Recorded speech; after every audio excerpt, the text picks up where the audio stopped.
Chers amis, aujourd'hui je voudrais faire une vidéo pour répondre à un communiqué qui a été envoyé hier par le mouvement sacerdotal Mariel, plus particulièrement par le père Olivier Roland du mouvement sacerdotal Mariel de France, pour faire une mise au point sur ce qui est en train d'advenir sur Internet.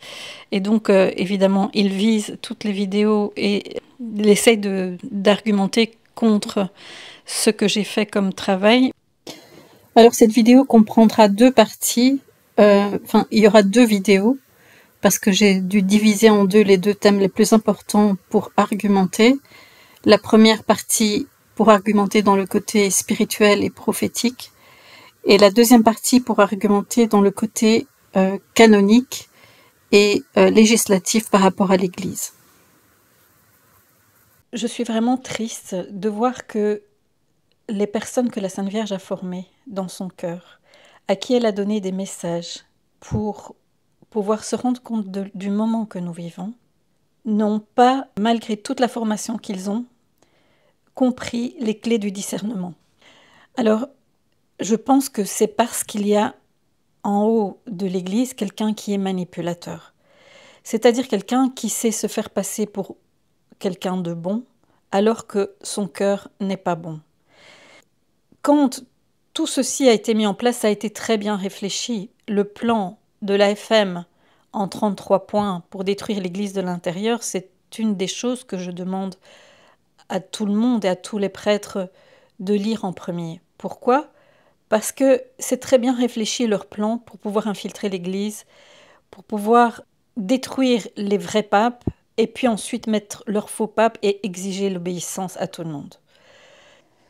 En 1998, dans la revue de mars-avril 1998, revue Theologica de la Nouvelle Évangélisation. C'est un plan qui a été retrouvé par un médecin aux États-Unis dans sa salle d'attente. Quelqu'un avait laissé une mallette, avait oublié sa mallette, il est revenu la chercher un mois après, mais en attendant, le médecin voulait savoir qui avait perdu sa mallette et il est tombé sur ce papier qu'il a photocopié avant de remettre à l'intéressé un mois après. Et donc il a fait connaître ce plan, et ce plan est une autre version, est quelque chose de plus élaboré par rapport à ce qu'on connaissait avant, du temps de Léon XIII déjà, la Alta Vendita, donc de la FM très élevée en Italie. Léon XIII a publié aussi à ce moment-là leur plan qui était de mettre en tout cas quelqu'un des leurs tout en haut, de façon que tout le monde croirait qu'on suit le pape et en réalité on les suit eux. Si on ne connaît pas ce plan, si on n'a pas compris le plan de Satan, qui est dans le troisième secret de Fatima, et c'est pour ça que le troisième secret de Fatima n'a pas été révélé, parce qu'on a empêché les papes de le faire, on les a menacés s'ils le faisaient. Jean-Paul II voulait le faire, Benoît XVI voulait le faire. Benoît XVI l'a fait de façon subtile, en faisant reconnaître les apparitions d'Akita, qui contiennent le troisième secret.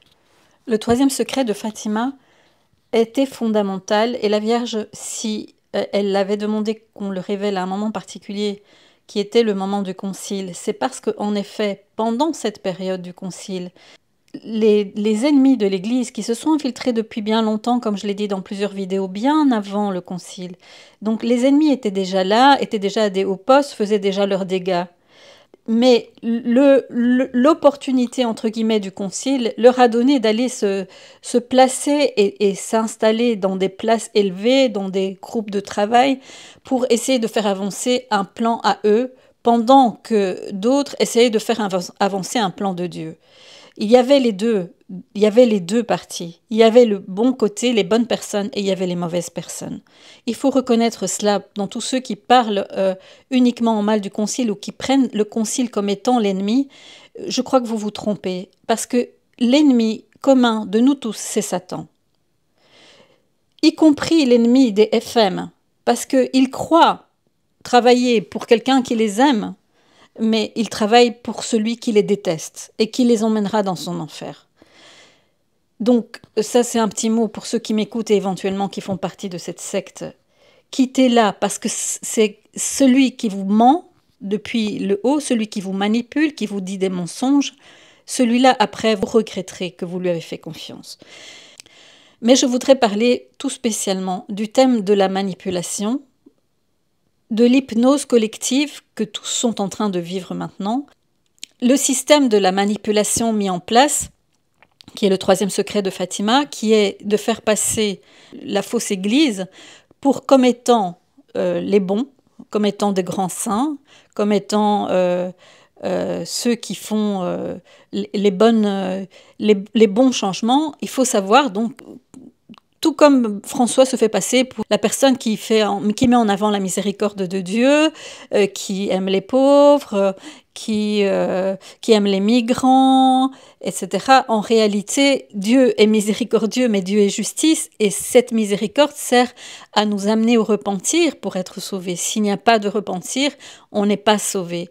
Donc, quand on va en réalité employer des mots qui sont des mots très importants, Sœur Faustine a reçu la grâce de parler de la miséricorde de la vraie façon. Sœur Faustine voit aussi l'enfer, elle voit tous ceux qui s'y trouvent.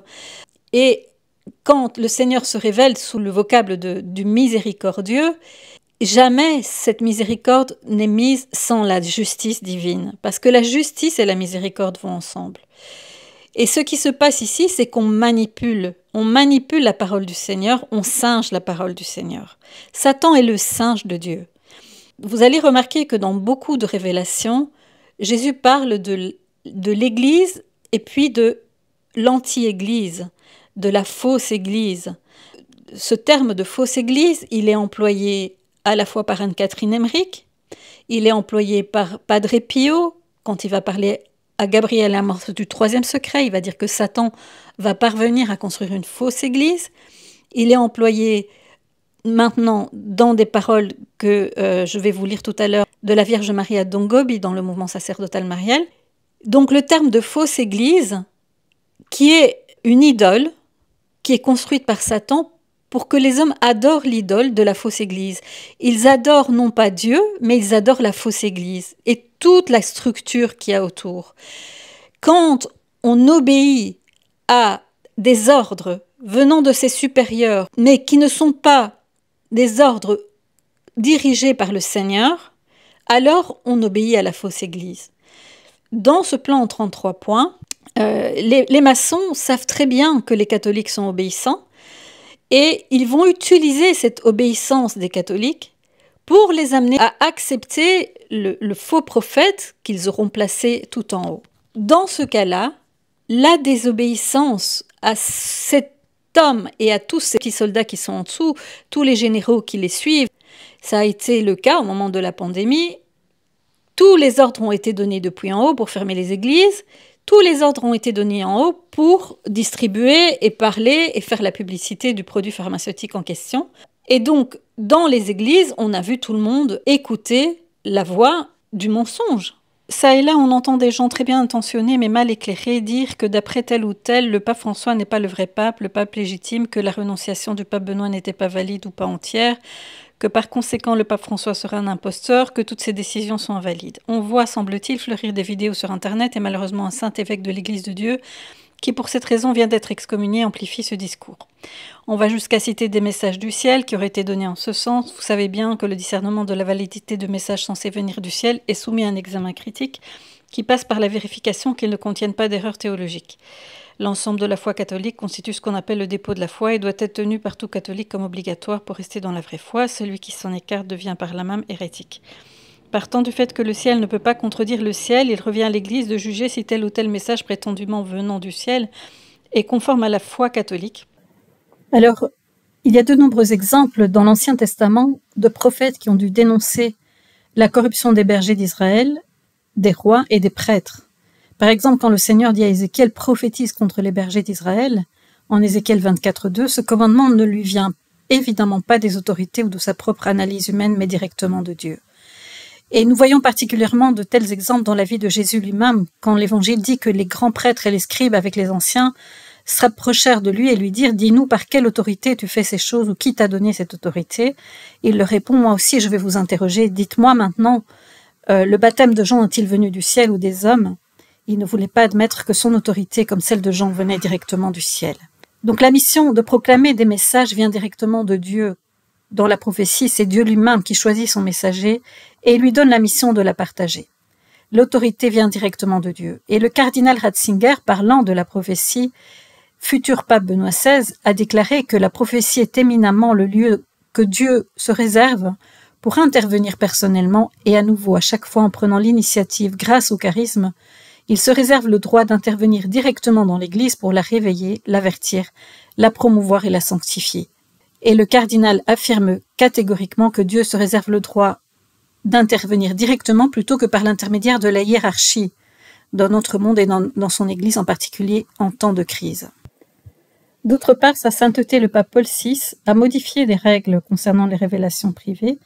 Il a signé et approuvé en date du 14 octobre 1966 le décret de la Sacrée Congrégation pour la propagation de la foi qui permet la publication des écrits concernant les révélations apparitions surnaturelles, même sans l'imprimature de l'autorité ecclésiastique, c'est-à-dire le nihil obstat. Alors, je ne sais pas en quoi les messages qui ont été donnés contredisent la révélation, parce que je pense que le Père Olivier oublie que l'Église a statué dans le catéchisme de l'Église catholique au paragraphe 675 qu'il y aurait une grande épreuve. Je vais vous la lire, donc ce passage de la 675 du catéchisme.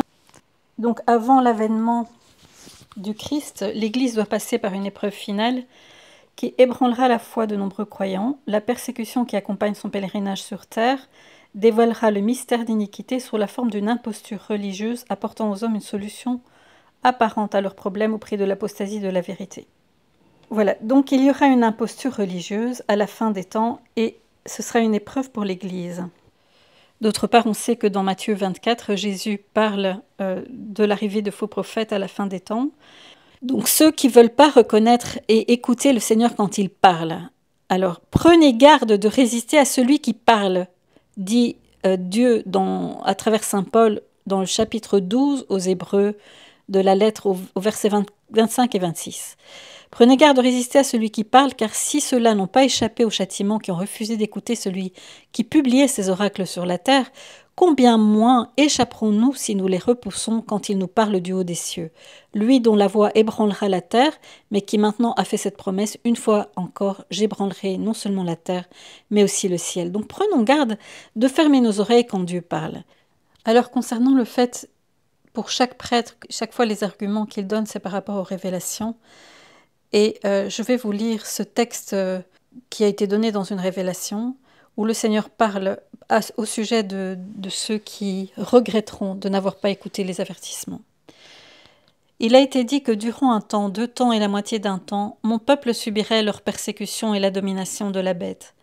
Il a été dit qu'avec l'aide de cette bête, ils envisageront de changer les traditions et ma loi. Ils projettent de supprimer le sacrifice perpétuel, de le piétiner sous leurs pieds, de l'écraser et d'ériger à sa place la désastreuse abomination, une image sans vie. Et chaque saint que je vous envoie en votre génération subira leur pouvoir. Aujourd'hui, vous voyez tous comme ces prophéties s'accomplissent. Influencés par la bête, ces apostats font la guerre à chaque saint que je vous envoie, s'avéreront aujourd'hui être les plus forts. Quant à ceux qui, sans aucune raison, rejettent mes appels d'aujourd'hui, en mon jour ils feront cette confession. Ô Seigneur, nous avons été aveugles et nous avons péché, nous t'avons vraiment causé du tort et nous avons trahi tes commandements et ta loi. Nous avons refusé d'écouter tes serviteurs les prophètes qui parlaient en ton nom au monde entier. Seigneur, nous n'avons pas écouté tes appels miséricordieux, pas plus que nous avons écouté tes conseils. Dieu, nous n'avons accordé aucune attention à tes signes manifestes. Nous les avons tous ridiculisés parce que nous avons péché contre toi. Nous nous sommes moqués des Écritures. Si nous ne l'avions pas fait, nous aurions accepté ton signe dans le ciel et les dons de ton Saint-Esprit. Mais nous avons détourné nos yeux pour ne pas voir, sinon nous aurions vu, et nous nous serions convertis.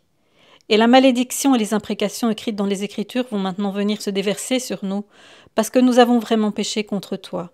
Et maintenant que le saint sacrifice a été aboli, vers qui pouvons-nous nous tourner?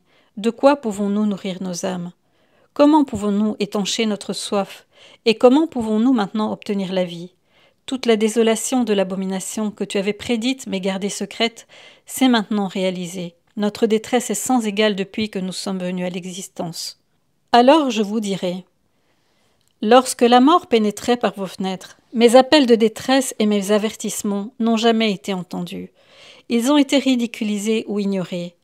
Lorsque je suis venu à vous, boitant et comme un mendiant qui se lamente, mendiant votre attention, vous vous êtes mis en rage et vous m'avez chassé. Lorsque, comme un père douloureux, je suis venu à vous pour vous avertir que votre chair s'était décomposée même si vous étiez debout, et que vos yeux étaient pourris, bien que vous toujours dans leurs orbites, et que même si vous étiez réputé être en vie, vous vous décomposiez, vous vous êtes mis en rage et vous avez fait la guerre contre moi et contre tous les saints que je vous avais envoyés. Et maintenant votre terreur tombe sur vous. Pourquoi as-tu, mon Seigneur, direz-vous, pourquoi as-tu remis ton lieu saint au pouvoir de la bête? N'allons-nous plus boire ton vin? N'allons-nous plus manger ton pain? N'allons-nous plus planter de vignes? Sommes-nous maintenant contraints d'obéir à l'impie et à ceux qui sont sous la domination de la bête? Alors je vous rappellerai que de façon si persistante, si souvent je vous avais envoyé mes serviteurs les prophètes, pour dire chacun d'entre vous revêtez-vous de toile de sac et repentez-vous, amendez vos actes et jeûnez au pain sec et à l'eau.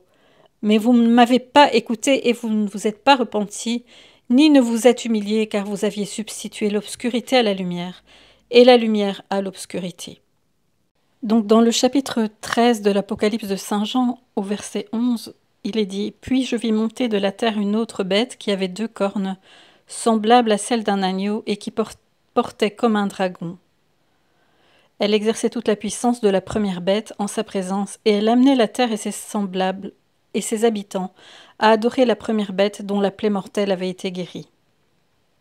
Elle opérait de grands prodiges jusqu'à faire descendre le feu du ciel sur la terre à la vue des hommes.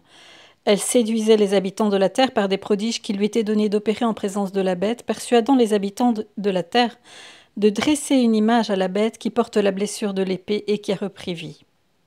Il lui fut donné d'animer l'image de la bête de façon à la faire parler et à lui faire tuer tous ceux qui n'adoraient pas l'image de la bête.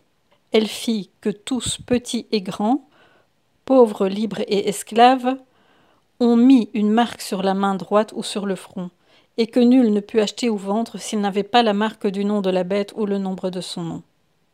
C'est ici la sagesse que celui qui a de l'intelligence compte le nombre de la bête, et c'est 666. Mais justement, dans le mouvement sacerdotal marial, les prêtres de ce mouvement ont de la chance, ils ont été formés par la Vierge Marie. Et voici le message qu'elle a donné à Dongobi le 13 juin 1989, lors de l'anniversaire de la 2e apparition de Fatima.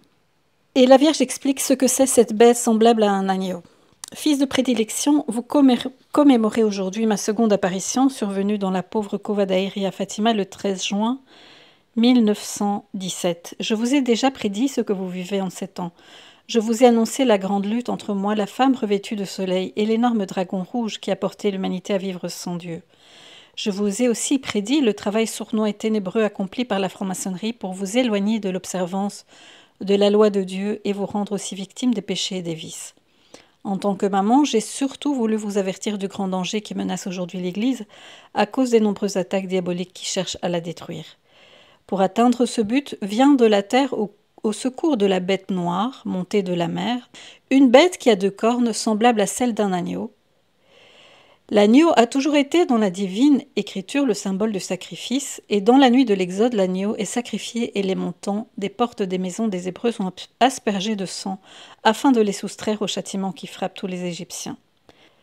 La Pâque hébraïque rappelle ce fait chaque année par l'immolation d'un agneau qui est sacrifié et consommé. Et sur le calvaire, Jésus-Christ s'immole pour la rédemption de l'humanité. Il se fait lui-même notre Pâque et devient le véritable agneau de Dieu qui enlève tous les péchés du monde. La bête porte sur la tête 2 cornes semblables à celles d'un agneau. Au symbole du sacrifice est intimement lié celui du sacerdoce, les 2 cornes. Dans l'Ancien Testament, le grand prêtre portait un couvre-chef à 2 cornes. Dans l'Église, les évêques portent une mitre à 2 cornes pour indiquer la plénitude de leur sacerdoce. La bête noire, semblable à une panthère, indique la franc-maçonnerie, la bête à 2 cornes, semblable à un agneau, indique la franc-maçonnerie infiltrée au sein de l'Église, c'est-à-dire la franc-maçonnerie ecclésiastique qui s'est diffusée surtout parmi les membres de la hiérarchie. Cette infiltration maçonnique à l'intérieur de l'Église vous a déjà été prédite par moi à Fatima lorsque je vous ai annoncé que Satan s'introduirait jusqu'au sommet, au sommet de l'Église.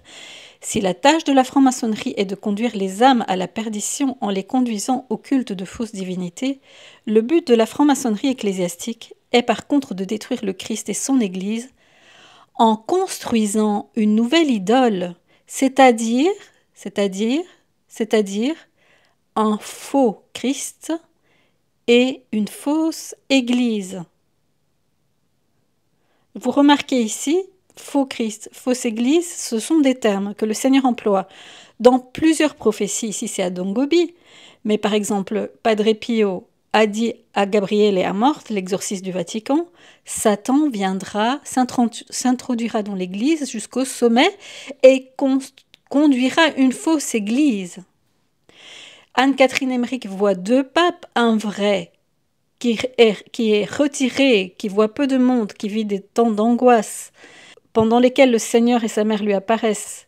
Il lui a été recommandé de beaucoup prier pour lui. Et dans le même temps, elle voit un faux pape qui construit une fausse église, où plein de gens viennent de tous les côtés, des protestants, des gens de toutes les religions. Et tout le monde dit magnifique, magnifique, mais Dieu n'est pas là. Donc la fausse église, Anne-Catherine Emmerich la voit pendant qu'il y a deux papes. Un vrai et un faux. Jésus est vérité parce que parole vivante, il est lui-même fontaine et sceau de la révélation divine. Alors la franc-maçonnerie ecclésiastique cherche à obscurcir sa divine parole par des interprétations naturelles et rationalistes. Dans la tentative de la rendre plus compréhensible et mieux écoutée, elle la vide de tout son contenu surnaturel. Ainsi les erreurs se répandent partout dans l'Église catholique. À cause de la diffusion de ces erreurs, beaucoup aujourd'hui s'éloignent de la vraie foi, réalisant ainsi la prophétie que je vous ai faite à Fatima. Des temps viendront où beaucoup perdront la vraie foi. La perte de la foi est une apostasie. La franc-maçonnerie ecclésiastique agit de manière sournoise et diabolique pour conduire tout le monde à l'apostasie. Jésus est vie parce qu'il donne la grâce et le but de la franc-maçonnerie ecclésiastique est de justifier le péché, de le présenter non plus comme un mal, mais comme une valeur et un bien. On conseille ainsi de le commettre comme un moyen de satisfaire les exigences de sa propre nature, et on détruit ainsi la racine d'où peut naître le repentir. On dit qu'il n'est plus nécessaire de le confesser. Un fruit pernicieux de ce cancer maudit qui s'est diffusé dans toute l'Église est la disparition partout de la confession individuelle. Les âmes sont portées à vivre dans le péché en refusant le don de la vie que Jésus nous a offerte. Jésus est la voie qui mène au Père par le moyen de l'Évangile. La franc-maçonnerie ecclésiastique favorise les exégèses qui en donnent des interprétations rationalistes et naturelles par le moyen de l'application de divers genres littéraires de sorte qu'ils se retrouvent déchirés dans toutes ses parties. On en arrive à la fin à nier la réalité historique des miracles et la résurrection du Christ et à mettre en doute la divinité elle-même de Jésus et sa mission salvifique. Alors pour ne pas perdre de temps, je vous invite à aller visiter le site d'Einsinger Bergoglio que vous voyez ici. Et vous pouvez cliquer, là c'est en anglais, sur le lien ici et vous aurez tous les enseignements faux du faux magistère de Bergoglio qui contredisent la doctrine de l'Église. Toutes les hérésies, quoi. Je vous en mettrai le lien ci-dessous dans la vidéo. Après avoir détruit le Christ historique, la bête à deux cornes semblable à un agneau cherche à détruire le Christ mystique, qui est l'Église. L'Église instituée par le Christ est unique, c'est l'Église sainte, catholique, apostolique, une, fondée sur Pierre. C'est comme Jésus, de même l'Église fondée par lui qui forme son corps mystique, elle aussi vérité, vie et voix. Donc fondée sur Pierre, le vrai magistère. C'est pas les faux papes et les imposteurs ne sont pas Pierre. Et pour ça, le côté canonique sera très important parce que l'Église est régie sur la loi. Et je vais démontrer par après que ce que ce prêtre avance pour essayer d'effacer l'aspect canonique est complètement erroné. Alors je continue. L'Église est vérité parce que c'est à elle seule que Jésus a confié de garder dans son intégrité tout le dépôt de la foi. Il l'a confié à l'Église hiérarchique, c'est-à-dire au pape et aux évêques unis à lui. Et comme le montre le père José Végara dans un manifeste qu'il a fait, soit celui d'aujourd'hui, celui que vous appelez pape aujourd'hui, soit il est faux, soit c'est tous les autres précédents, celui-là, qui sont faux. Parce que ce qu'il dit là contredit tous les autres 2000 ans de magistère. Hein, réfléchissez bien, ceux qui gardent le dépôt de la foi, ce sont les vrais papes. Les faux papes, les imposteurs ne gardent pas le dépôt de la foi. Ils sont là pour détruire l'Église. Donc vous devriez reconnaître les loups si vous aviez ne fût-ce qu'un petit peu de discernement. Alors l'Église est vérité parce que c'est à elle seule que Jésus a confié de garder dans son intégrité tout le dépôt de la foi. Il l'a confié à l'Église hiérarchique, c'est-à-dire au pape et aux évêques unis à lui. La franc-maçonnerie ecclésiastique cherche à détruire cette réalité par un faux œcuménisme qui porte à l'acceptation de toutes les églises chrétiennes en affirmant que chacune d'entre elles possède une partie de vérité. Elle cultive le dessein de fonder une église œcuménique universelle formée par la fusion de toutes les confessions chrétiennes, parmi lesquelles l'église catholique. C'est partout qu'il y a cette prophétie, et la messe œcuménique qui va bientôt venir en place et qui va dire que le saint sacrifice de la messe, en fait, n'est plus qu'un symbole, comme le disent les protestants, ce sera l'abolition du sacrifice perpétuel. Et qui va faire ça? Celui qui est maintenant assis sur le trône de pierre, comme imposteur. L'Église est vie parce qu'elle donne la grâce, elle seule possède les moyens efficaces de la grâce que sont les 7 sacrements. Elle est vie spécialement parce qu'à elle seule a été donné le pouvoir de faire l'Eucharistie par le moyen du sacerdoce ministériel et hiérarchique.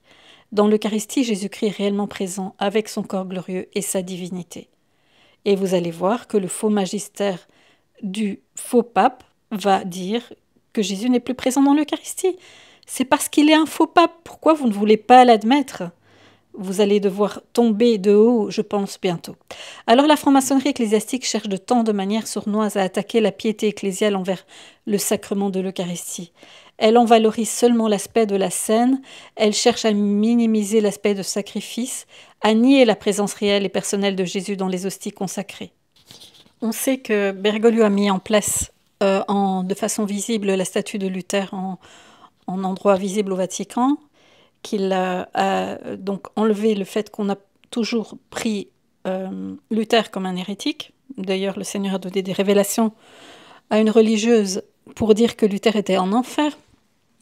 Il faut savoir aussi que Bergoglio ne célèbre plus la messe en public depuis 2 ans. Il reste assis à sa place, en retrait, alors que Benoît XVI et Jean-Paul II, même quand il était très très malade, continuaient de célébrer l'Eucharistie en public. Je continue. Dans ce but ont été graduellement supprimés tous les signes extérieurs qui manifestent la foi en la présence réelle de Jésus dans l'Eucharistie, comme les génuflexions. Il ne se met jamais à genoux devant le Saint-Sacrement quand il célébrait les messes. Il ne le faisait pas, soi-disant il avait mal aux genoux, mais en réalité, on l'a vu plusieurs fois devant les caméras se mettre à genoux, appeler les caméras exprès pour que tout le monde voit, devant des migrants ou devant des grands puissants de ce monde, par exemple un Éthiopien qui s'est mis à genoux pour baiser ses pieds. Par contre, devant le Saint-Sacrement, non. Il y a eu un miracle eucharistique à Buenos Aires. Il a caché cela, il a masqué tout cela. Il n'a pas fait en sorte que tout le monde le connaisse et vénère Jésus Eucharistie dans ce miracle. Les heures d'adoration publique, la sainte coutume d'entourer le tabernacle de lumière et de fleurs, tout cela est perdu. L'Église est voie parce qu'elle conduit au Père par le Fils dans l'Esprit Saint sur le chemin de la parfaite unité. Comme le Père et le Fils sont un, vous aussi, vous devez être un entre vous. Jésus a voulu que son Église soit signe et instrument de l'unité de tout le genre humain. L'Église réussit à être une parce qu'elle a été fondée sur la pierre angulaire de son unité, Pierre, et le pape qui succède au charisme de Pierre. La franc-maçonnerie cherche à détruire le fondement de l'unité de l'Église par l'attaque sournoise et insidieuse du pape. Elle ourdit le complot de la dissension et de la contestation à l'égard du pape. Elle soutient et récompense ceux qui le méprisent et lui désobéissent. Voilà, ça c'était du temps de Jean-Paul II et Benoît XVI. Rappelez-vous, les médias ne faisaient que parler en mal des papes Jean-Paul II et Benoît XVI, et on pouvait, tout en étant prêtre, mépriser Jean-Paul II, mépriser Benoît XVI du temps de ces 2 papes sans aucun problème. Aujourd'hui, c'est exactement l'inverse. Dans le plan de la FM en 33 points, il est dit vraiment cela. Tant qu'on a leur pape à eux qui est en place, on va le détruire dans les médias. Dès qu'on mettra le nôtre, là, il faudra exiger l'obéissance parfaite au pape. Parce que la loi a changé maintenant. Les médias parlent en bien du faux pape. Le monde est tout à fait en accord avec le faux pape. Et les vrais catholiques ne se sont pas posé la question, mais pourquoi ce changement dans les médias? Pourquoi maintenant tout le monde l'encense? Et on voit très clairement que le monde est d'accord avec lui, puisqu'il est d'accord avec le monde, avec les choses du monde, puisqu'il porte en avant l'agenda mondial. Est-ce que vous ne pouvez pas comprendre que celui que nous avons maintenant là n'est pas un vrai pape de l'Église, que ceux qui l'ont précédé juste avant lui étaient complètement méprisés, ostracisés par les médias, et que ça, c'était le signe qu'ils étaient des vrais papes. Voilà, je reprends donc son premier argument est de dire qu'on doit faire attention à citer des messages du ciel qui auraient été donnés dans ce sens, qu'il faut d'abord les discerner. Et je veux lui répondre d'abord que beaucoup de messages du ciel que j'ai cités sont reconnus par l'Église. Les apparitions de Fatima, d'Akita sont reconnues, mais aussi il y a par exemple la prophétie de Saint François d'Assise. Donc cette prophétie de Saint François d'Assise, elle existe réellement, elle est ici dans un livre de l'an 1800 et des, publié donc en anglais ici, et où il y a eu une imprimature d'un évêque, ici que vous voyez ici à droite, Monseigneur William Bernard Ulathorn, évêque de Birmingham entre 1850 et 1888. Donc cette prophétie de Saint François d'Assise n'est pas une invention comme beaucoup essayent de le faire croire. Et voilà, je vous la lis. C'est une prophétie très importante pour maintenant, pour la période de maintenant, et très importante tout spécialement pour tous les religieux, les prêtres, les clercs, les consacrés et les religieuses, parce que ça explique vraiment, comme le Seigneur le dit dans d'autres endroits, que Satan s'en prendra tout spécialement aux consacrés, pour leur tendre des pièges. Alors Saint François d'Assise fit en 1226 une prophétie très importante qui n'avait jamais été traduite en français. Un grand schisme dans l'Église et une future tribulation. Ayant convoqué ses frères peu de temps avant de mourir, il les avertit des tribulations futures, disant « Mes frères, agissez avec force, ayez de la fermeté, soyez dans l'attente du Seigneur. Une grande époque de tribulation et d'affliction, dans laquelle de grands périls et des embarras temporels et spirituels pleuvront, la charité d'un grand nombre se refroidira, l'iniquité des méchants surabondera. Le pouvoir des démons sera plus grand que d'ordinaire. La pureté immaculée de notre congrégation religieuse et des autres congrégation sera flétrie, au point que très peu parmi les chrétiens voudront obéir au vrai souverain pontife, à l'Église romaine avec un cœur sincère et une charité parfaite. Au moment décisif de cette crise, un personnage non canoniquement élu, je reprends, au moment décisif de cette crise, donc il parle d'abord d'un vrai souverain pontife, ça veut dire qu'il y en a un faux. Personne ne veut obéir au vrai, tout le monde obéit au faux, qui s'est mis là dans l'imposture. Et il y a un personnage non canoniquement élu, élevé à la papauté, qui s'efforce avec adresse de communiquer à beaucoup le poison mortel de son erreur. Donc il n'est pas canoniquement élu. C'est très très important, ce mot de canoniquement élu. Le droit canon est très important pour la fin des temps. C'est pour ça qu'il ne faut pas balayer le droit canon. Jean-Paul II a fait une constitution apostolique qui vient régir la façon d'élire un pape. Et cette constitution apostolique ne peut pas être balayée par ce que vous apportez là. Juste après, j'en parlerai. Je vais approfondir ce thème après. Au moment décisif de cette crise, un personnage non canoniquement élu, élevé à la papauté, s'efforcera avec adresse de communiquer à beaucoup le poison mortel de son erreur. Alors les scandales se multiplieront, notre congrégation religieuse sera divisée, plusieurs parmi les autres seront complètement détruites parce que leurs membres ne s'opposeront pas mais consentiront à l'erreur. Tous ceux qui ne s'opposent pas à l'erreur vont faire en sorte que les âmes seront détruites. Il faut s'opposer courageusement à l'erreur et dire la vérité.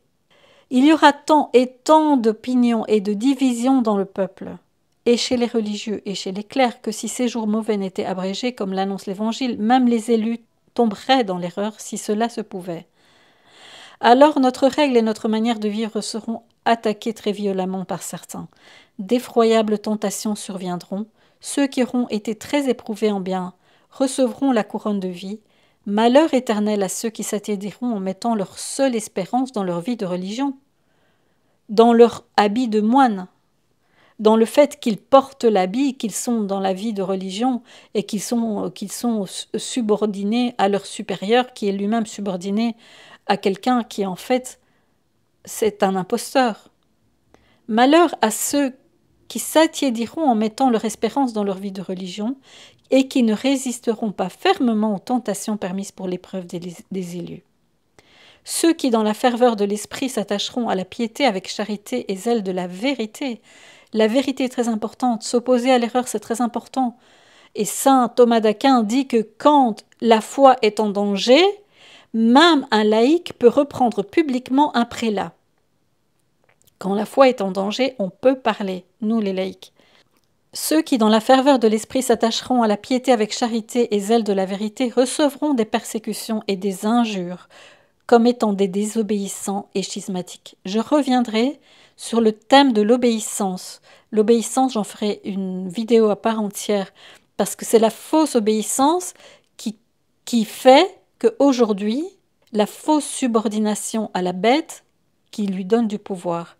Donc quand on obéit servilement à quelqu'un qui en fait est envoyé par Satan et qui est en train de détruire l'Église, on donne du pouvoir à la bête sur nous et sur tous ceux qui sont en dessous de nous. Donc ceux qui avec piété, charité et zèle de la vérité s'attacheront dans la ferveur de l'esprit à défendre la foi du Seigneur seront persécutés comme étant schismatiques et désobéissants. On dira que c'est eux qui se sont coupés de l'Église. On dirait que c'est eux qui se coupent de l'Église et de la communion de l'Église, mais c'est complètement faux. La véritable Église du Christ, dit Anne-Catherine Emmerich, c'est tous ceux qui seront fidèles au Seigneur. Elle parle donc d'une fausse Église et d'une vraie Église. Le faux pape construisant une fausse Église. La fausse Église est celle qui s'éloigne. C'est une idole, la fausse Église, que construit la franc-maçonnerie ecclésiastique pour que les gens adorent la fausse Église. Donc si vous mettez à être obéissant à une fausse Église, à cette idole construite par la franc-maçonnerie ecclésiastique, à croire que vous devez être subordonné à cette idole, vous perdez votre âme. Il faut obéir au Seigneur et à la véritable Église. De toutes les manières, par votre foi et votre raison, vous devez reconnaître l'hérésie et vous devez reconnaître qu'on est dans une situation. Ce n'est pas le Seigneur qui est là-haut au pouvoir, là-haut au Vatican. Car leurs persécuteurs aiguillonnés par les esprits mauvais diront que c'est un grand hommage à Dieu de tuer et de faire disparaître de la terre des hommes si mauvais. Alors le Seigneur sera le refuge des affligés, il les sauvera parce qu'ils auront espéré en lui, et alors pour se conformer à leur chef, ils agiront selon la foi, et ils choisiront d'obéir à Dieu plutôt qu'aux hommes, gagnant par la mort la vie éternelle. Ne voulant pas consentir à l'erreur et à la perfidie, ils ne craindront absolument pas la mort. Alors la vérité sera tenue dans le silence par certains prédicateurs, alors que d'autres, la foulant aux pieds, la nieront. La sainteté de vie sera tenue en dérision par ceux qui la professent extérieurement. C'est pourquoi notre Seigneur Jésus leur enverra non pas un digne pasteur, mais un exterminateur. Donc Dieu permet cet exterminateur parce qu'il y a beaucoup de prédicateurs qui foulent aux pieds la vérité et qui se mettent dans le silence, qui se taisent face à ce qui se passe. Beaucoup de prédicateurs se taisent face à ce qui se passe, ne prennent pas la parole. Très peu sont les prélats, les évêques et les cardinaux qui parlent. Et quand ils parlent, ils sont encore très peu disent qu'il n'est pas le pape. Les quelques évêques qui ont dit que Benoît XVI n'a pas démissionné validement, Monseigneur Negri, Monseigneur Gracida et Monseigneur Lenga, ont été virés et mis de côté. Les quelques prêtres qui l'ont dit également, comme Don Minutella et 8 autres en Italie, et encore d'autres prêtres qui ont tout simplement été fidèles à la foi catholique, ont été mis de côté. Même ceux qui le reconnaissent comme pape sont mis de côté, ceux qui sont bons comme Monseigneur Strickland, comme le cardinal Sarah. Il met de côté les bons éléments, et tous ceux qui, pour avoir la bonne grâce du dictateur qui est là-haut, n'osent pas dire la vérité et font des publications comme en fait le père ici du mouvement sacerdotal marial, malheureusement ne plaisent pas au Seigneur dans la situation où nous sommes. Non, il faut oser dire la vérité. Et la vérité, c'est que tout ce qui est là est un faux magistère hérétique Et la vérité, c'est que Benoît XVI n'a pas validement démissionné. Et la vérité du droit canon, Saint François d'Assise, dans cette prophétie, l'a mise en avant. Et cette prophétie est véridique. Elle n'est pas inventée de toutes pièces. Donc on est dans les derniers temps, on est dans un temps de crise. Et l'obéissance, c'est à Dieu avant l'obéissance aux hommes. Si vos supérieurs ecclésiastiques vous demandent une obéissance qui va à l'encontre de la volonté de Dieu, vous ne devez pas leur obéir. L'Église a toujours enseigné cela, et saint Thomas d'Aquin également. Alors concernant le fait, pour chaque prêtre avec qui j'étais en contact ici, et chaque fois les arguments qu'il donne, c'est par rapport aux révélations. Et je vais vous lire ce texte qui a été donné dans une révélation, où le Seigneur parle au sujet de ceux qui regretteront de n'avoir pas écouté les avertissements. Il a été dit que durant un temps, 2 temps et la moitié d'un temps, mon peuple subirait leur persécution et la domination de la bête. Il a été dit qu'avec l'aide de cette bête, ils envisageront de changer les traditions et ma loi. Ils projettent de supprimer le sacrifice perpétuel, de le piétiner sous leurs pieds, de l'écraser et d'ériger à sa place la désastreuse abomination, une image sans vie. Et chaque saint que je vous envoie en votre génération subira leur pouvoir. Aujourd'hui, vous voyez tous comme ces prophéties s'accomplissent. Influencés par la bête, ces apostats font la guerre à chaque saint que je vous envoie, s'avéreront aujourd'hui être les plus forts. Quant à ceux qui, sans aucune raison, rejettent mes appels d'aujourd'hui, en mon jour ils feront cette confession.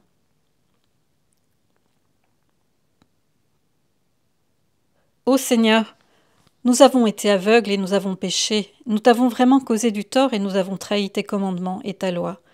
Nous avons refusé d'écouter tes serviteurs les prophètes qui parlaient en ton nom au monde entier. Seigneur, nous n'avons pas écouté tes appels miséricordieux, pas plus que nous avons écouté tes conseils. Dieu, nous n'avons accordé aucune attention à tes signes manifestes. Nous les avons tous ridiculisés parce que nous avons péché contre toi. Nous nous sommes moqués des Écritures. Si nous ne l'avions pas fait, nous aurions accepté ton signe dans le ciel et les dons de ton Saint-Esprit. Mais nous avons détourné nos yeux pour ne pas voir, sinon nous aurions vu, et nous nous serions convertis. Et la malédiction et les imprécations écrites dans les Écritures vont maintenant venir se déverser sur nous, parce que nous avons vraiment péché contre toi. Et maintenant que le saint sacrifice a été aboli, vers qui pouvons-nous nous tourner? De quoi pouvons-nous nourrir nos âmes? Comment pouvons-nous étancher notre soif? Et comment pouvons-nous maintenant obtenir la vie? Toute la désolation de l'abomination que tu avais prédite mais gardée secrète s'est maintenant réalisée. Notre détresse est sans égale depuis que nous sommes venus à l'existence. Alors je vous dirai, lorsque la mort pénétrait par vos fenêtres, mes appels de détresse et mes avertissements n'ont jamais été entendus. Ils ont été ridiculisés ou ignorés.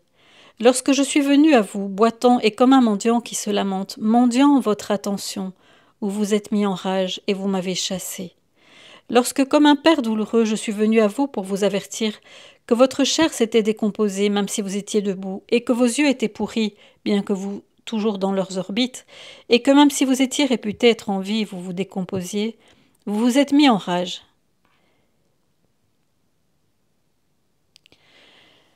Vous vous êtes mis en rage et vous avez fait la guerre contre moi et contre tous les saints que je vous avais envoyés.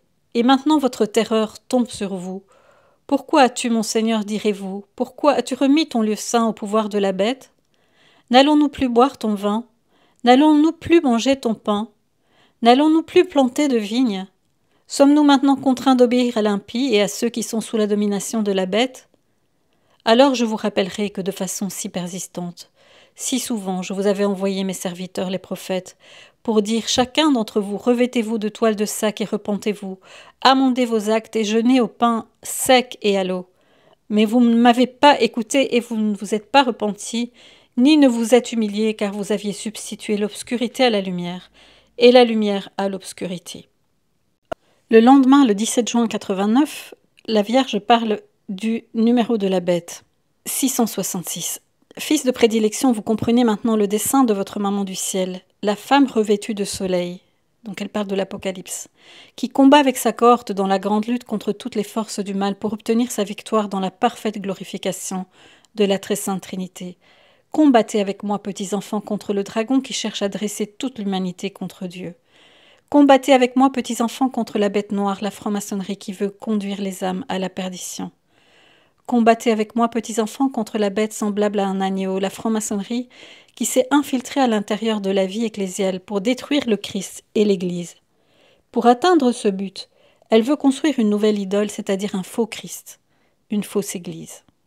La franc-maçonnerie ecclésiastique reçoit ordre et pouvoir des diverses loges maçonniques et travaille à amener secrètement tout le monde à faire partie de ces sectes secrètes. Elle sollicite les ambitieux par des perspectives de carrière faciles. Elle comble de biens les affamés d'argent. Elle aide ses membres à briguer et à occuper des postes les plus importants, tandis qu'elle marginalise de manière sournoise mais décidée tous ceux qui refusent de participer à son dessein. En effet, la bête, semblable à un agneau, exerce tout le pouvoir de la première bête en sa présence. Elle contraint la terre et tous ses habitants à adorer la première bête, qui est la franc-maçonnerie politique. La franc-maçonnerie ecclésiastique a réussi même à construire une statue en l'honneur de la bête et contraint tout le monde à adorer cette statue. Mais selon le premier commandement de la sainte loi du Seigneur, c'est Dieu seul qu'il faut adorer. À lui seul est due toute forme de culte. Alors on remplace Dieu par une idole puissante, forte, dominatrice. Une idole puissante au point de faire mettre à mort tous ceux qui n'adorent pas la statue de la bête. Une idole forte et dominatrice au point de faire en sorte que tous petits et grands, riches et pauvres, hommes libres et esclaves reçoivent une marque sur la main droite et sur le front, et que personne ne puisse acheter ou vendre sans avoir cette marque, c'est-à-dire le nom de la bête et le nombre de son nom. Comme je vous l'ai déjà révélé dans le message précédent, cette grande idole construite pour être adorée et servie par tous, c'est un faux Christ et une fausse Église. Donc l'idole, c'est le faux Christ et la fausse Église. Et ça, Jésus en parle dans plusieurs autres endroits. Satan singe Dieu. Jésus a fondé une église, Satan va fonder une fausse église. Jésus a fondé les sacrements, Satan va faire ses faux sacrements. Jésus a fait des miracles, Satan va faire des prodiges à lui. Et en ce moment, nous avons affaire à la fausse église et la véritable église sont ceux qui sont fidèles au Seigneur. Ils sont mélangés, on va dire. Le Seigneur va faire l'épuration, comme dans la vidéo que je vous ai montrée sur les raisons eschatologiques pour lesquelles Benoît XVI s'est retiré en siège en péché, avec la théologie de Tychonius, la grande discésio, la grande épuration. C'est la véritable Église va se retirer de la fausse Église qui l'entoure. Elle va se mettre à part. Jésus dit « Fuyez quand vous verrez l'abomination de la désolation, fuyez ». Et donc il va y avoir une épuration, c'est petit à petit que les gens vont se rendre compte. Mais il faut se rendre compte, il faut pouvoir discerner. Et pour discerner, vous avez tous les moyens, je veux dire. Vous avez les moyens canoniques, la règle de l'Église, et vous avez les moyens théologique et hérétique. Quand vous voyez que l'hérésie est en place, quand vous voyez que tout contredit ce que le Seigneur a mis en place, comprenez que vous êtes face à la fausse Église et que vous ne devez pas obéissance à la fausse Église. Donc, au chapitre 13 de l'Apocalypse, il est écrit « Ici réside la sagesse, celui qui a de l'intelligence, qu'il calcule le nombre de la bête, il représente un nom d'homme et ce chiffre est 666. » Par l'intelligence illuminée par la lumière de la divine sagesse, on réussit à déchiffrer le nombre 666, le nom d'un homme, et ce nom indiqué par ce chiffre est celui de l'Antichrist. Pour info, si vous prenez le nom Bergoglio avec le code ACSI de votre ordinateur, chaque lettre de l'alphabet est liée dans l'ordinateur, le code ACSI, à un chiffre. Si vous les additionnez tous, le nom de Bergoglio arrive au chiffre 666. C'est Andrea Chonchi qui a montré cela. Alors Lucifer, l'antique serpent, le diable ou Satan, le dragon rouge, devient en ces derniers temps l'antichrist. L'apôtre Jean affirmait déjà que celui qui nie que Jésus-Christ est Dieu est l'antichrist. Or, je vous assure que Bergoglio l'a dit dans une interview à au responsable de la Repubblica, qui est décédé maintenant, Eugenio Scalfari, qui a publié donc dans la Repubblica plusieurs fois, plus de 7 fois, je pense. Chaque fois, il dit, voilà, hier, j'ai téléphoné au pape François, il m'a dit que... Et chaque fois, c'était des monstruosités, des hérésies. Euh, donc, entre autres, ben, Jésus n'est pas le Fils n'est pas vraiment Dieu, l'enfer n'existe pas. Enfin bon, il y en a tellement. Mais si vous tapez Bergoglio et Eugenio Scalfari, vous allez tomber sur le site Benoît et moi à exactement tout ce qui a été fait. Ça a duré des années, ça s'est répété plusieurs fois. Mais en Italie, on attendait toujours un démenti du Vatican pour dire mais non, mais c'est pas vrai, c'est pas possible que le pape ait dit ça. Eh bien, le démenti consistait à dire c'est pas exactement ce qu'il a voulu dire. Ça veut dire qu'ils ne démentaient pas qu'ils ont parlé, qu'ils ont téléphoné, qu'ils se sont parlé. Et même, il y a un livre qui est sorti où ils ont coécrit un livre ensemble, Bergoglio et Scalfari.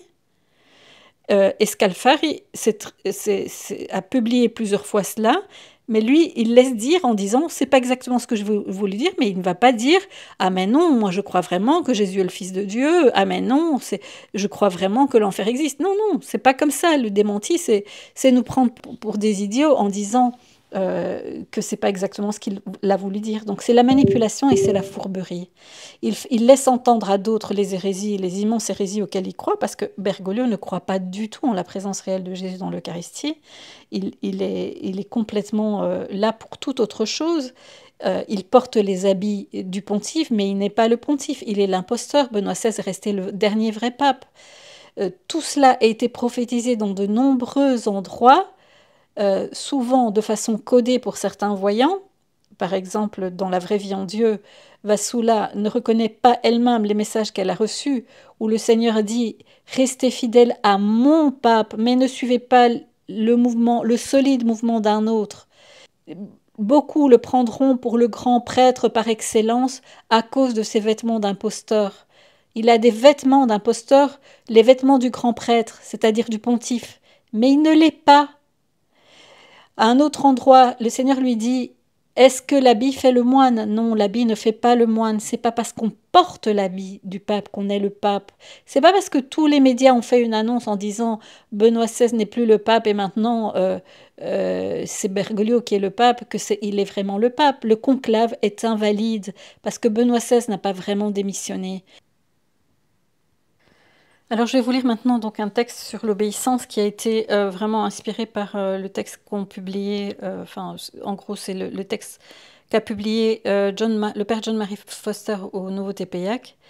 Mais je m'inspire donc de tout ce qu'il a fait comme travail par rapport à l'obéissance pour vous faire état de ce qu'est la véritable obéissance dans le moment que nous vivons en ce moment. Donc nous devons obéir à Dieu. Et normalement, nous devons obéir aux autorités humaines légitimes, mais seulement dans les cas où les autorités humaines agissent en accord avec la loi de Dieu. Il y a des occasions, comme l'a clairement enseigné l'Église, où nous sommes appelés à obéir à Dieu, même si cela signifie désobéir aux autorités humaines. Et nous en voyons de nombreux exemples dans la vie de notre Seigneur lui-même, comme nous le verrons ci-dessous. Alors, l'Église est confrontée à une crise extrême, au-delà de toutes celles qu'elle a connues auparavant, car comme le dit un des messages que donc le nouveau TPIAC a publié, l'usurpateur est assis sur la chaire de Montpierre, celui qui accomplit la grande trahison. Ensuite, il parle du message reçu par Sœur Amapola. Vous avez non seulement laissé la fumée de Satan s'infiltrer dans mon sanctuaire, mais vous avez permis à toute une armée de démons de prendre votre place. Vous avez permis à l'usurpateur de s'asseoir sur la chaire de Montpierre, celui qui accomplit la grande trahison qui laissera mon Église désolée. Vous n'avez pas reconnu les loups qui vous entourent, vous les avez reçus comme de vrais bergers. Donc vraiment, il ne faut pas recevoir comme de vrais bergers, parce que Jésus le dit aussi dans l'Évangile, que les agneaux reconnaîtront leurs bergers. Et ceux qui ne sont pas leurs bergers, ils ne les écouteront pas. Et il y a une prophétie, j'espère un jour avoir la citation exacte de qui a fait cette prophétie, mais il y a une sainte ou un saint ou un bienheureux dans les temps passés qui ont prophétisé que dans les derniers temps, les vrais catholiques reconnaîtraient le vrai pape. C'était pas Anne-Catherine Emmerich, c'est encore quelqu'un d'autre, mais les véritables catholiques reconnaîtraient le vrai pape des deux qui sont là. Et donc les vrais chrétiens, les vrais catholiques reconnaissent qui est leur vrai berger, parce que dit Jésus, celui qui passe par-dessus la clôture et qui ne veut pas le bien des brebis est un voleur. La clôture, c'est le droit canon, c'est les règles que l'Église a installées pour empêcher les voleurs d'entrer. Alors vous dites, oui, mais si c'est tout le monde qui le reconnaît, c'est bon. Si tout le monde est devenu apostat, désolé, moi je ne le serai pas. Alors l'histoire de l'Église a vu tous ces événements, cela ne signifie pas non plus que dans une épreuve finale, l'enfer ne semblera pas triompher pendant un bref instant de l'Église comme il a semblé triompher pendant un moment lorsque Jésus a été crucifié et est mort. Ce que cela signifie, c'est que malgré les problèmes avec la papauté et malgré toutes les attaques de l'extérieur, la corruption et la trahison de l'intérieur, l'Église du Christ, son corps mystique, triomphera. Beaucoup trouveront choquant la conclusion selon laquelle Bergoglio est un usurpateur et l'ennemi de l'Église. Mais est-ce vraiment le cas? Pour ceux qui ont prêté attention, nous ne le pensons pas. Même sans message prophétique, il y a de nombreux signes avant-coureurs, des problèmes profonds de l'Église en général et de la papauté en particulier. De nombreux commentateurs ont souligné que pendant des siècles, les ennemis de l'Église ont travaillé patiemment pour l'infiltrer dans le but de subvertir et de détruire sa foi, le dépôt de la foi qui lui a été donné par notre Seigneur. Leurs efforts ont vu des hommes mauvais placés à des postes puissants dans la hiérarchie, y compris des évêques, des cardinaux, des membres de la curie. De tels infiltrés ont déjà fait de grands dégâts. Maintenant, cependant, ils ont permis à l'usurpateur de s'asseoir sur la chair de mon Pierre. C'est une attaque sans précédent contre l'Église. Ces infiltrés ne sont pas seuls, mais ils travaillent de concert avec de puissantes élites laïques à des fins profondément hostiles à notre Seigneur et à son Église. En ce qui concerne la légitimité du pontificat de Bergoglio, de graves questions ont été soulevées par de nombreuses personnes. Nous croyons que, quel que soit le statut officiel ou technique de l'homme qui occupe actuellement la papauté, les érudits et les canonistes estiment que cet homme est un usurpateur et qu'il mène l'attaque la plus dangereuse que l'Église ait jamais connue. Cette attaque est d'autant plus dangereuse qu'elle est subtile et camouflée et que de nombreux catholiques n'en ont absolument pas conscience. De nombreux prélats ont cependant dénoncé le grand tort que Bergoglio et ses actions ont causé à l'Église, et parmi eux les cardinaux Burke, tout en le reconnaissant comme pape, et ça je le déplore malheureusement, Caffarra, Müller, Pell, Sarah, Zen, et puis les archevêques Aguer, Chaput, Lenga et Vigano, Lenga étant le seul ici, et maintenant Vigano, qui ne le reconnaissent pas comme pape. Les évêques Gracida aussi, n'est pas reconnu comme pape. Donc Lenga, Vigano, Gracida et Negri ont dit que Benoît XVI a été mis dehors par pression. Ils étaient au courant des menaces de mort sur Benoît XVI. Alors, ont osé quand même défendre la vraie foi, tous ces évêques et ces cardinaux, Mutzar, Schneider, Strickland, pour n'en citer que quelques-uns. Le regretté cardinal Pell, par exemple, écrivant sous le pseudonyme de Démos, a déclaré « Les commentateurs de toutes les écoles conviennent que ce pontificat est un désastre à de nombreux égards, voire à la plupart d'entre eux une catastrophe ». De nombreux prêtres et commentateurs laïcs réfléchis se sont également exprimés. Le célèbre philosophe anglais John Rhys a déclaré à propos de la crise bergoglienne, il faut revenir à la controverse arienne pour trouver quelque chose de comparable, mais je pense en termes de dommages que cela pourrait causer maintenant, ce qui pourrait arriver à l'Église à l'avenir, cela va causer plus de problèmes, plus que tout ce que nous avons vu auparavant. Alors, les preuves de nombreuses façons dont Bergoglio a nuit à l'Église, allant de l'érosion de l'intégrité des sacrements, de l'enseignement de l'Église sur la foi et la morale, à l'ostracisme des catholiques traditionnalistes, à la trahison tragique des fidèles catholiques chinois, sont abondantes et bien trop longues pour être énumérées ici. Alors, ça c'est une phrase à moi. Certaines vidéos que j'ai faites ici vont montrer les hérésies du magistère, c'est-à-dire publiées dans Amoris Laetitia, dans les autres Fiducia Supplicans, etc., un prêtre en Espagne, soit la doctrine catholique bimillénaire est fausse, soit le pape est faux sur YouTube. Ce document que je vous lis, je vous le mettrai le lien ici en dessous de la vidéo. Mais pour ne prendre qu'un exemple récent, il y a la déclaration du dicaster pour la doctrine de la foi Fiducia Supplicans, à laquelle tant d'évêques et de conférences épiscopales ont manifesté une opposition catégorique. Non seulement ils la remettent en question, mais ils la refusent de se conformer à son autorisation de bénédiction pour les personnes en couple dans les relations pécheresses se présentant comme un couple. Une telle opposition publiquement déclarée à un enseignement apparemment approuvé par le pape et par de larges secteurs de l'épiscopat semble sans précédent dans l'histoire moderne de l'Église, et ce n'est qu'un des nombreux cas où les actions de Bergoglio, au lieu d'apporter clarté et lumière, ont semé la confusion et le mal. Non, mais c'est la preuve ici qu'il y a des gens qui ont réussi à s'opposer au mensonge, et donc c'est la preuve que euh, c'est clairement pas le pape. Je veux dire, il ne peut pas avoir béni le péché contre nature, le péché par excellence qui crie vengeance au ciel. Rappelez-vous Sodome et Gomorrhe. Donc ce n'est pas possible que un vrai pape enseigne ce qui se passe. Je suis désolée pour tous ceux qui croient que celui-là est le pape. Vous adhérez, en croyant qu'il est le pape, à l'hérésie qu'il a faite. Donc vous devenez des hérétiques comme lui. Vous faites partie des hérétiques. Alors ce mal a été grave, l'Écriture nous enseigne, vous les reconnaîtrez à leurs fruits, tout bon arbre porte de bons fruits, mais le mauvais arbre porte de mauvais fruits. Des fruits des dernières années ont produit de profondes erreurs, divisions et confusions, et ont, ce faisant, trahi et subverti 2000 ans d'enseignement de l'Église. Un mauvais pape dont la vie est clairement scandaleuse est moins dangereux que celui-ci, qui est présenté par une grande partie des médias comme un modèle de compassion et de simplicité. Oui, oui, oui. Vraiment, ça, par les médias, c'est un grand saint. Regardez comme il s'occupe des pauvres, comme il aime les migrants, mais c'est que de l'apparence. Regardez comme il est humble, c'est de la fausse humilité. On a créé une idole dans ce personnage. Il y a même au Brésil des statues de Bergoglio qui sont vendues. Il a projeté son image sur le grand Christ de Rio de Janeiro en permanence. Donc c'est lui qui prend la place du Christ. Tout est fait pour l'idolâtrer lui. C'est le berger idole dont parle Zacharie chapitre 13. Ça, dans Maria Valtorta, Jésus parle du berger idole.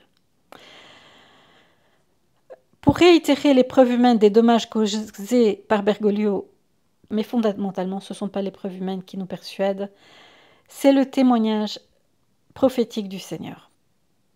Alors, des mesures extraordinaires sont nécessaires au temps de crise. Des temps normaux appellent des réponses normales, mais nous le répétons, ce ne sont pas des temps normaux. Saint Thomas d'Aquin enseigne qu'une loi qui, dans des circonstances ordinaires, est bonne, peut parfois causer de grands dommages si elle n'est respectée sans réfléchir en cas de crise. Ainsi, la limitation de vitesse, c'est une bonne loi, mais lorsque la vie d'une personne est en danger, je peux être obligé de la transgresser. Saint Thomas d'Aquin déclare, dans ce cas, il est mauvais de suivre la loi, et il est bon de mettre de côté la lettre de la loi et de suivre les préceptes de la justice et du bien commun. Et dans ces cas, nous devons suivre une loi supérieure. C'est ce qu'affirme le droit canon de l'Église lui-même, que le canon le plus important de l'Église, le canon 1752, c'est la mesure selon laquelle toutes les autres lois canoniques doivent être comprises et mises en œuvre. Il stipule donc que la loi suprême de l'Église, c'est le salut des âmes. Donc tout prêtre doit agir pour le salut des âmes. Tout évêque doit parler pour le salut des âmes. Par conséquent, dans des circonstances extraordinaires, des lois bonnes, mais moins sévères, peuvent parfois céder le pas à cette loi suprême. Et un exemple, c'est la crise arienne. La crise arienne du IVe siècle fournit un certain nombre d'exemples célèbres de la nécessité de mettre de côté les lois inférieures en temps de crise. Comme l'a expliqué le cardinal John Henry Newman à cette époque, la majorité des évêques du monde et même le pape étaient compromis par l'enseignement hérétique selon lequel Jésus n'était pas vraiment Dieu. En raison de la confusion rampante dans l'Église, les bons catholiques ont dû faire des choses qui en temps ordinaire auraient été mauvaises, mais qui dans cette crise étaient saintes et pieuses. Parlant de la gravité de la situation, saint Basile a déclaré « Les meilleurs laïcs évitent les églises comme des écoles d'impiété et lèvent leurs mains dans les déserts avec des soupirs et des larmes vers le Seigneur au ciel. » Saint Athanase a été excommunié par des centaines d'évêques et même par le pape de l'époque, parce qu'il croyait que Jésus était vraiment Dieu. Mais il a continué à prêcher, à célébrer les sacrements, à ordonner des prêtres, même s'il n'en avait pas la permission. Ce sont des choses qu'il n'aurait jamais faites en temps ordinaire, même en temps de crise, il devait obéir à la loi supérieure. Et celui qui était autrefois considéré comme désobéissant est maintenant appelé saint docteur de l'Église, le grand Athanase. Donc, comme ces exemples l'indiquent si clairement, il y a eu des moments d'exception dans l'histoire où les fidèles ont dû retirer leur obéissance aux autorités humaines pendant un certain temps en raison de circonstances extraordinaires afin d'obéir fidèlement à Dieu. Et nous voyons que cela peut être nécessaire pour nous aussi en ces temps de crise extrême. S'il est vrai qu'un usurpateur dont l'intention de subvertir la foi est sur le trône de pierre, devons-nous lui obéir, ainsi qu'à ceux qui sont sous sa domination lorsqu'il commande des actions injustes? Nous devons toujours obéir à Dieu, c'est absolu, c'est notre Seigneur qui nous en donne l'exemple parfait. Quant aux autorités humaines, l'obéissance est juste et équitable lorsque leurs lois sont en harmonie avec la loi de Dieu. Mais lorsque la loi humaine entre en conflit avec la loi de Dieu, saint Thomas d'Aquin dit, il ne faut en aucun cas observer de telles lois, car comme le dit Acte 5, 29, il faut obéir à Dieu plutôt qu'aux hommes. Les saints ne montrent-ils pas des exemples héroïques d'obéissance à des ordres qui semblent injustes? Par exemple, le Seigneur n'a-t-il pas félicité sainte Faustine d'avoir obéi à son supérieur plutôt qu'à ce qu'elle avait ressenti intérieurement de lui? Certainement, c'est normal et bon en temps normal, mais ces temps sont différents. Lorsque les supérieurs commettent ou ordonnent activement un mal grave, on n'est pas obligé de leur obéir. Nous voyons clairement cette distinction dans l'exemple de notre Seigneur lui-même. Il était normalement obéissant aux autorités humaines légitimes, mais parfois il y avait un conflit entre leur obéissance et l'obéissance au Père. Et dans ces cas, il a toujours été obéissant à son Père, même si cela signifiait désobéir aux autorités humaines. Aucune autorité humaine n'était plus digne d'obéissance que sa Sainte Mère et Saint Joseph, et normalement il leur était soumis, mais à 12 ans, il a dû leur désobéir pour obéir à son Père. Il est donc resté au temple sans en avertir ses parents. Et quand le moment est venu dans sa vie publique, Jésus est rapidement souvent entré en conflit avec les chefs religieux de son époque, les chefs qui s'étaient corrompus. Et par exemple, lorsqu'il a purifié le temple, ou lorsque on lui a dit de ne pas guérir le jour du sabbat, ou de ne pas pardonner les péchés, ou de prêcher dans le temple, ou de prêcher au nom de son Père. Et tous ces cas, Jésus a obéi à Dieu plutôt qu'aux hommes, et ses dirigeants ont réagi en le condamnant finalement à la croix. Considérez les apôtres lorsqu'ils sont emprisonnés et amenés devant le Sanhédrin. Après avoir été emmenés, le grand prêtre les interroge et dit « Nous vous avons formellement défendu d'enseigner en ce nom-là, et voilà que vous avez rempli Jérusalem de votre enseignement. Vous voulez faire retomber sur nous le sang de cet homme. » Et Pierre et les apôtres répondirent « Il faut obéir à Dieu plutôt qu'aux hommes. » Jeanne d'Arc, en écoutant les voix du ciel, avait héroïquement dirigé une armée. Et lorsqu'elle fut jugée devant un tribunal ecclésiastique, on lui demanda si elle se soumettrait à l'Église, si l'Église militante disait que ses révélations étaient fausses et diaboliques, superstitieuses et mauvaises. Elle répondit qu'elle se soumettrait à notre Seigneur, dont elle exécuterait toujours les ordres et qu'il lui serait impossible de faire autre chose que ce qu'elle déclare avoir fait sur ordre de Dieu. Et si l'Église militante lui disait de faire autrement, elle se soumettrait à personne d'autre qu'à notre Seigneur, dont elle a toujours exécuté les ordres. En d'autres termes, même face à l'opposition mortelle, parce qu'elle est morte, elle a été brûlée par le feu, par ces mêmes autorités de l'Église qui lui enjoignaient de nier l'origine divine de ce qu'elle avait reçu comme ordre de Dieu. Jeanne s'en tenait fermement à ce qu'elle savait être vrai. L'obéissance à l'appel authentique de Dieu doit venir en premier. Le pape Léon XIII, malheureusement, il est possible que les pasteurs ne représentent pas fidèlement le Christ et même s'opposent délibérément à lui. Dans ce cas, nous devons suivre le conseil du pape Léon XIII, qui, résumant l'enseignement de saint Thomas d'Aquin, dit « Mais là où le pouvoir de commander fait défaut, ou là où une loi était dictée contrairement à la raison, à la loi éternelle ou à quelque ordonnance de Dieu, l'obéissance est illicite, de peur qu'en obéissant à l'homme, nous devenions désobéissants à Dieu. » En conclusion, nous devons toujours obéir à Dieu, et normalement obéir à Dieu implique d'obéir aux autorités de l'Église. Mais nous vivons une crise sans précédent, et Dieu nous dit que le trône de pierre est occupé par un usurpateur, que nous ne devons pas nous soumettre à lui, ni à ceux qui exécutent ses desseins injustes. Pourtant, Dieu ne nous a pas abandonnés, il nous donne une direction spéciale et directe pour nous guider à travers cette terrible mais temporaire épreuve. Et nous croyons que Dieu nous demande de dire la vérité. À ceux qui suggèrent que nous quittons l'Église ou que nous sommes schismatiques, nous ne pouvons que répondre par un non catégorique. Nous défendons l'Église du Christ et son dépôt de la foi. Nous aimons et défendons la papauté et c'est pourquoi l'usurpation de Bergoglio est si douloureuse. Ce sont ceux qui sèment volontairement la confusion et le désordre et qui subvertissent le dépôt de la foi qui ont pire que de quitter l'Église, trahi l'Église. Il est douloureux pour notre communauté silencieuse d'être considérée comme une source de division et de désobéissance. Nous pensons à la souffrance du prophète Jérémie qui a dû prononcer ces paroles dures et impopulaires. Mais nous le faisons parce que nous essayons d'être fidèles au Seigneur. Chacun doit choisir d'être fidèle à notre Seigneur ou au monde.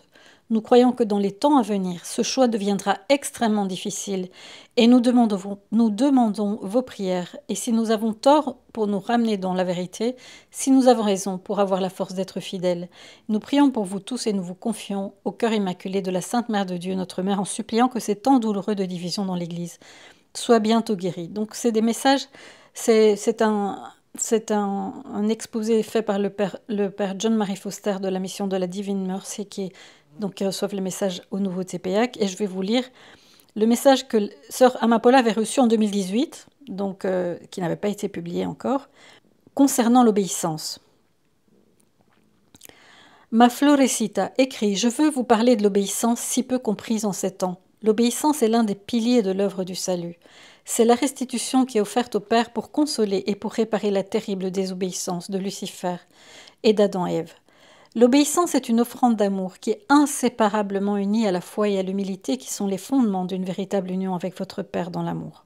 Certains voient l'obéissance comme une servilité et comme un affront à la liberté, et d'autres la voient comme une fin qui annule sa propre responsabilité et sa réponse personnelle à la volonté du Père, en obéissant à la volonté imparfaite d'une créature limitée et imparfaite. La véritable obéissance est liberté, car elle conduit à l'accomplissement de la volonté du Père, qui n'est qu'amour et bonté pour ses créatures et pour ses enfants. L'obéissance même mène à l'ordre et à l'ordre que j'ai établi. Mais, mes enfants, il y a une différence extrême entre l'obéissance donnée aux hommes et l'obéissance qui m'est donnée. L'obéissance humaine est établie pour protéger et guider à l'obéissance à Dieu, toujours. L'un doit prédisposer à l'autre, l'inférieur au plus grand, et non l'inverse comme cela arrive souvent. De qui vient toute autorité? De qui procède-t-elle? De moi, votre Dieu et Seigneur, souverain sur tous. Il n'y a pas d'autorité plus grande que la mienne. À moins que je n'ordonne quelque chose de différent, l'ordre humain est suivi au moyen de l'obéissance à ses supérieurs légitimes. Mais je peux demander et je demande d'autres actes d'obéissance directement à moi lorsque je donne des missions particulières ou lorsque je demande à quelqu'un de communiquer mes paroles à mes enfants. Je suis Dieu et je peux faire tout ce que je veux. Tout ce que j'ai établi dans mon Église est destiné à l'accomplissement de ma volonté et de mes plans pour le bien de mes enfants, et j'en fais ordinairement usage. Mais justement, dans la mise en pratique de ces plans, je demande d'autres actes d'obéissance qui, en apparence, sont en dehors de l'ordre établi, mais qui en réalité font partie du même plan, de ma même volonté. Si seulement mes enfants m'écoutaient plus attentivement, ils seraient capables de reconnaître clairement ces cas, comme certains de mes prêtres du temple ont pu le faire, reconnaissant en moi, le charpentier inconnu de Nazareth, une mission très différente envoyée par Dieu, même si en apparence elle était si opposée à ce que l'on savait jusqu'alors de la foi donnée à Abraham et à Moïse. Enfants, moi, votre Jésus, j'ai toujours obéi au Père, notre Abba, et dans tout ce qui ne s'opposait pas à cette obéissance plus grande et fondamentale, j'ai obéi à l'ordre humain établi. Chacun de vous a une mission que je lui ai donnée dès sa création, et chacun de vous doit l'accomplir et m'en rendre compte. Cela exige votre obéissance envers moi, envers ce que je vous demande, non seulement en général en tant que mes enfants et serviteurs, mais aussi en tant que mission particulière.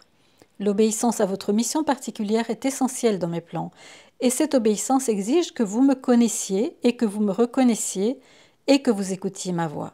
Les actes humains d'obéissance, apprendre à obéir sans comprendre, sans aucune raison qui vous satisfasse, vous préparent à la plus grande obéissance que vous m'offrez, en croyant et en m'obéissant aveuglément sans comprendre, en ayant pleinement confiance que tout ce que je vous demande est pour votre bien et le bien de tous.